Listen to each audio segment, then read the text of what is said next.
Ano yung chuchu? At natingala ka.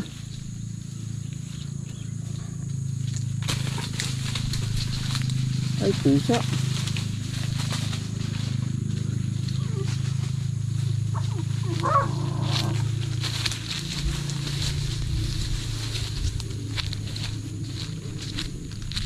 Pusa.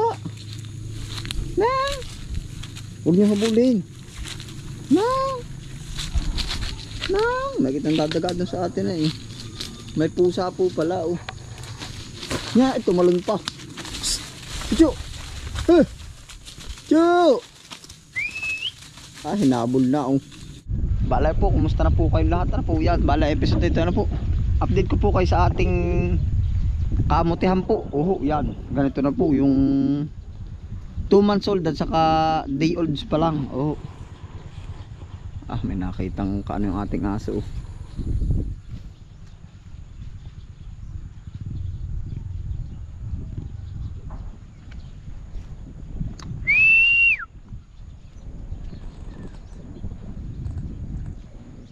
Bali ito po day olds pa lang oh.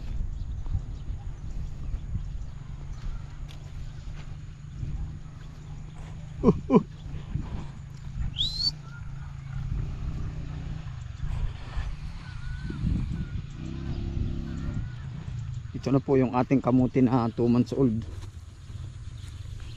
Hindi po nagkasabay-sabay ay. Oh. Siguro 1 week 2 months. Oh. Yan, makikita na po natin ang linyada dito. Tapos na rin po itong baliktadin. Oh. Ari po yung ginagawa naming paraan ng pag-aano ng kamote. Gawa ho ng kaya ho lagi kong binabanggit sa inyo tayo iba't iba ng paraan. Ano ho, yun hong iba ay ayaw nung ganitong paraan. Eh ito po naman yung gustong gusto kong paraan. Ano po, kaya po nag-iiba-iba yung ating diskarte dito. Oh, yan po lahat. Ating sinupil ang ugat sa puno. Yo. Ganyan na po kalinis ang ating kamote. Oh.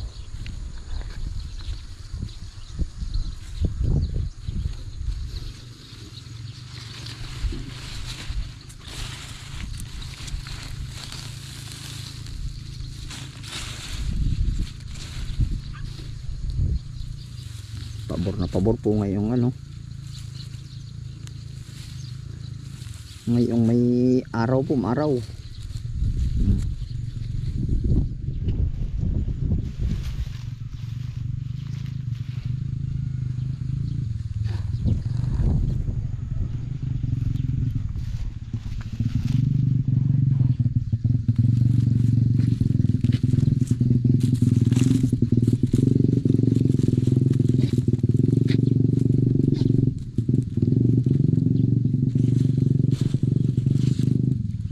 Mansul po.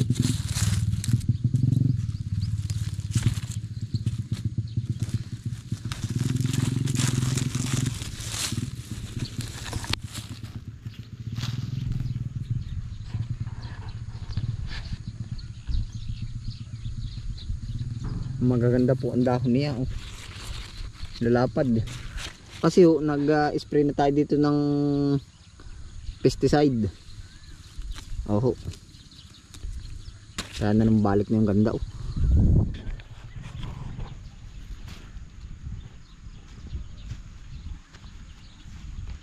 Linis na po ang kabuuan no?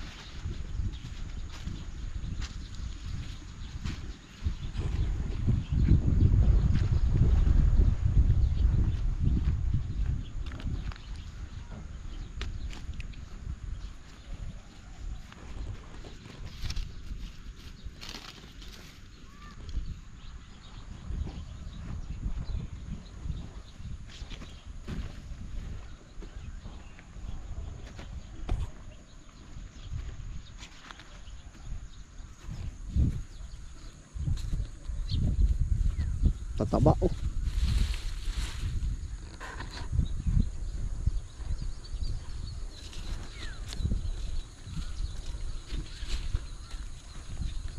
Kung dati po puro palayan ang nakikita ninyo dito, yan oh.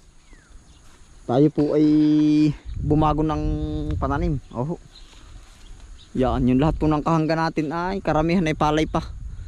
Bihira pa po yung naghahalaman dito ng karto.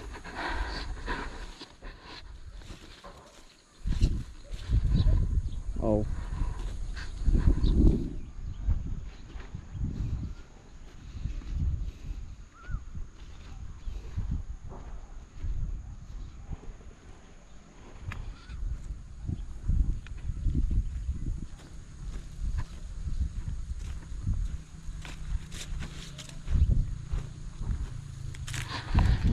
Ay, ano, sarap pong pagmasdan pagka malinis na malinis oh.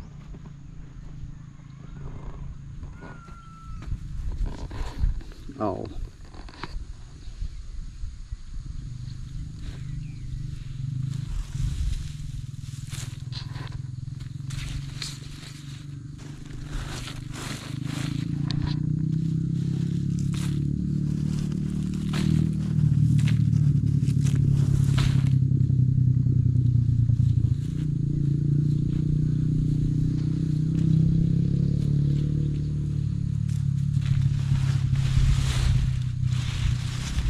Dala ka ng usbong.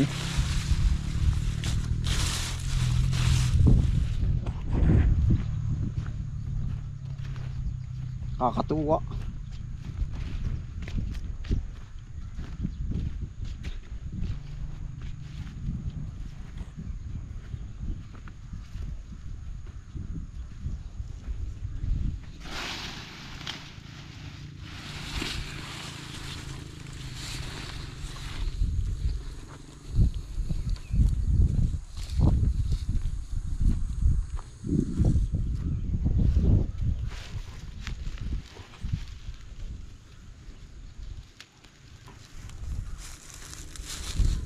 Yan na po ang kabuo. Oh. Yan po bali nung tinam na natin medyo madumi din. Oh. Kaya nga kumbaga sabi ko, napakagandang paano ng halaman pagka yung magaganda na sila. Oh, yan ngayon po naman no. Siguro po isang buwan na lang yan, harvest na ulit tayo dito.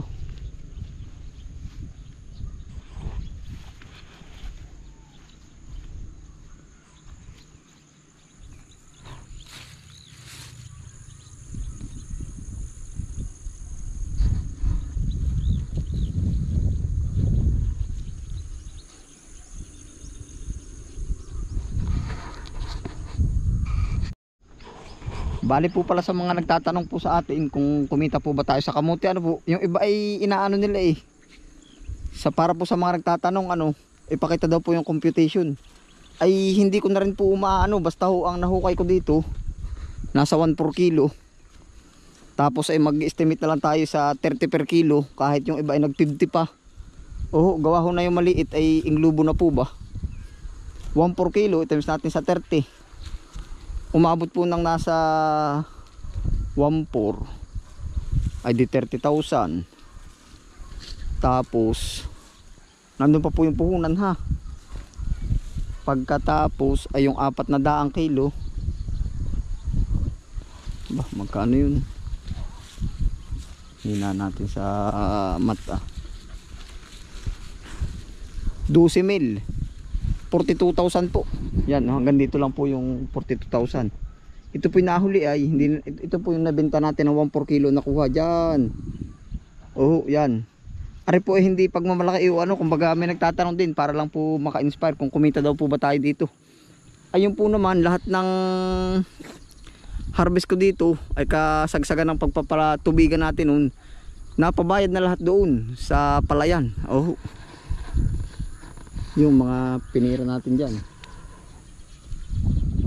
Siguro po ang nakatrabaho nito, pagpalagay na natin, lakahan na natin ang expenses ano, kung kayo magsusubok pong magtanim ng ano, sa 42,000 palagay na kumita lang tayo ng ano, ng 12,000, pwede na yun, net naman po nito.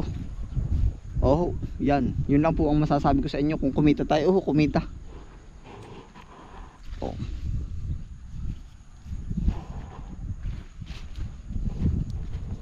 Kaya sabi ko i-times na ano natin to.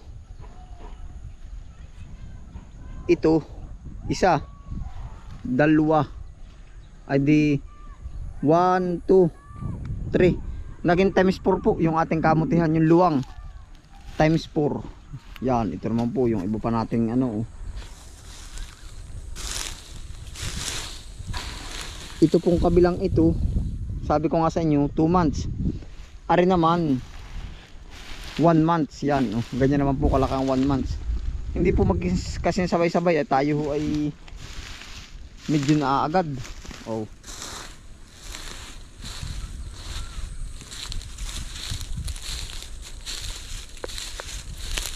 Ito po ay puti. Ito po ay pula. Oh. Update po lahat sa kamote.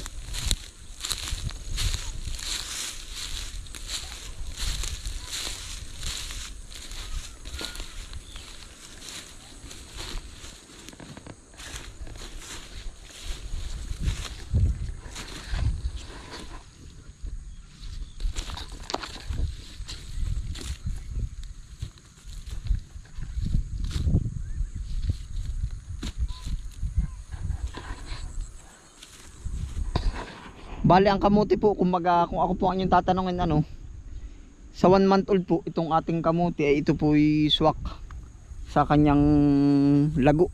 Pag po yan ay napalago at yung natabunan lahat ng kamote, yung ganitong pilapil, posible pong tumabal, hindi lalaman, puro dahon lang po. Oh, yan oh. Ay talagang malawak-lawak na rin nga po para sa atin. Oh. 1 month old. Ari po ay half month old naman, no. 15 days old yan.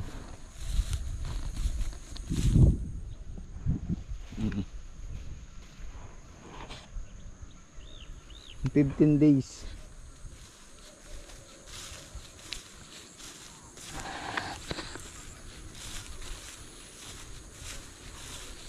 Hindi po nagkasabay-sabay ay.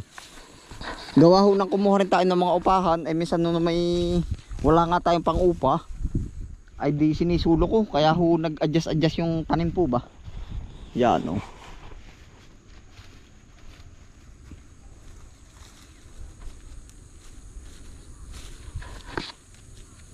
Lilibutin po natin ang buong kamutihan natin hanggang dun.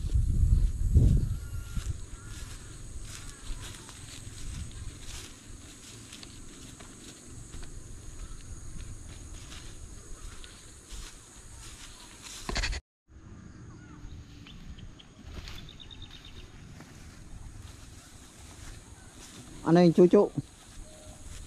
Yan, ito pa po yung iba oh.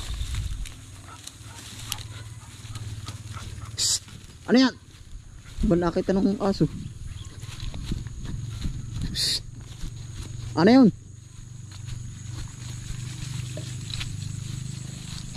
Psst! Ano yung chucho? At natingala ka?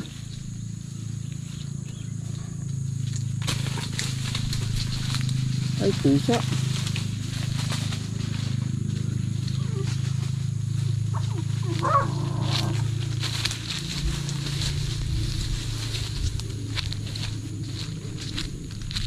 Pusa. Nang. Huwag niyo habulin. Nang. Nang. May kitang dadaga doon sa atin na eh. May pusa po pala oh. Nya, ito malun pa. Chucho. Chu! Ah, hinabol na oh.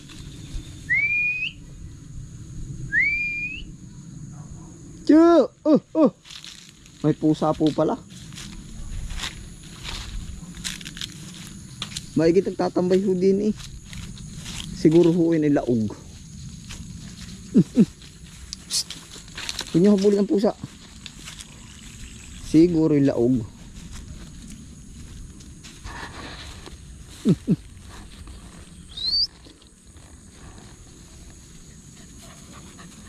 Nakahabol pati pusa.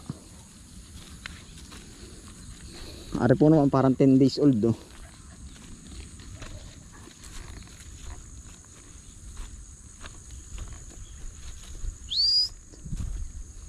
Magkakaiba po ng edad niyan. Para just in case humukay tayo, usod-usod rin. Oh.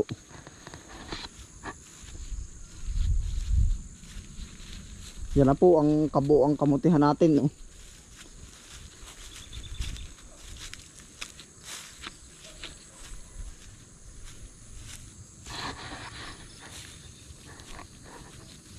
Yo.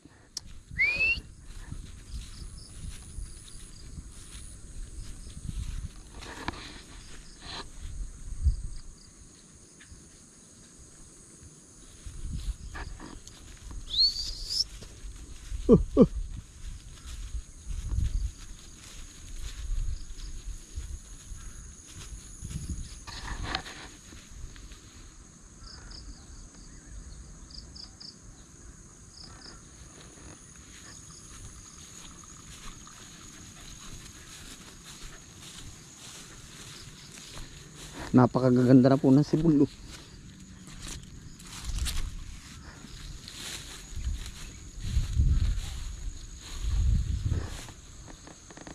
Nahihinog na ho aring ating kahanggang kay Karning.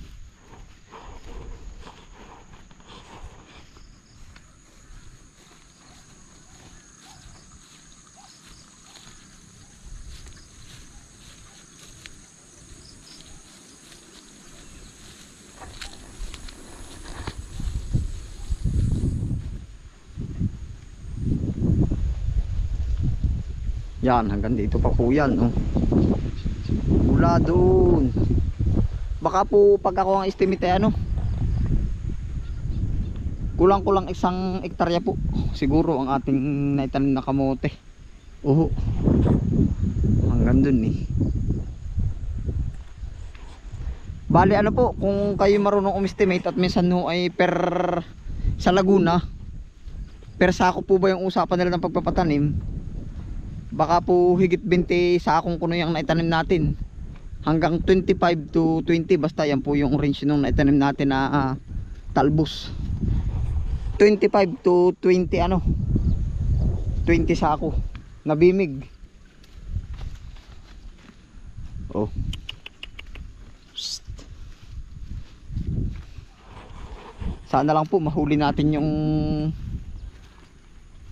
maganda ano, magandang presyo dito. Pag po tayo susurtihin at yung ating kilo na nakuha dito sa una nating harvest, naka 1% mag ano na lang ho, mag 1,000 na lang yung isang part po ano, di 4 na ulit, di makaka 4,000 ano po tayo, makaka 4 tons na kilo ng kamote. Pag po yun din yung lalabas na harvest po nung atin, yun po ang ating tinatarget.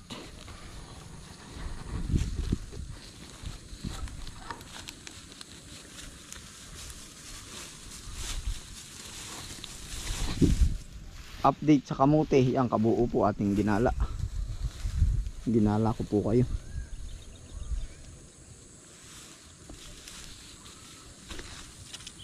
Gaganda na rin oh.